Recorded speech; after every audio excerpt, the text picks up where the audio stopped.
our challenge is, and everybody here knows it, is that most people do love the idea, or at least understand the idea of cutting spending. But the problem is when you get down to cases and you find out that it's your ox or your district's ox that's getting gored.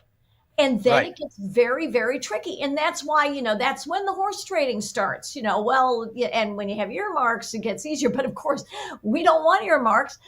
We don't want to do that. So I am heartened by the fact that in the speaker vote, that just took place a couple of weeks ago, there was only, thank goodness, one round of dissent. And then everybody got in line because I think they recognize that it's now or never. And they have to be able to communicate to their districts that in order to work for them most powerfully, they've got to do some things that in the short term may cause, some challenges that we'd all rather not necessarily have to deal with. But keeping that eye on the prize, being really great communicators, and the White House needs that as well. Of course, as we all know, key, crucial, the White House needs it.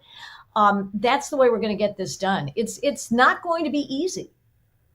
And Sean, there's another big deadline coming up on March 14th. That's when government spending runs out. So as Ashley said, you'll have budget reconciliation, but you also will have this government spending bill as another opportunity. Those are the must-pass pieces of legislation where things are most likely to probably be accomplished. And as Congressman Ralph Norman told the Daily Signal after he was one of those holdouts for Speaker Mike Johnson, his beef is that Johnson has negotiated with Democrats. He just wants Republicans to be on the same page. Anytime you bring Hakeem Jeffries or Chuck Schumer into the picture, you're probably looking at an increase in government spending. Republicans need to figure this out and figure out how to cut and align with what Elon Musk is doing at Doge. Ashley, to Rob's point, I've talked to a lot of members of Congress in the last 48 hours, and they all kind of are like, they all say the right stuff right now. I mean, I'm not questioning their motives, but I mean, they're like, President Trump's got a team. I don't feel like I wonder, well, let's just put it this way. I wonder how long that team stays together, because you're right. On this reconciliation bill, they got to all be on the same team.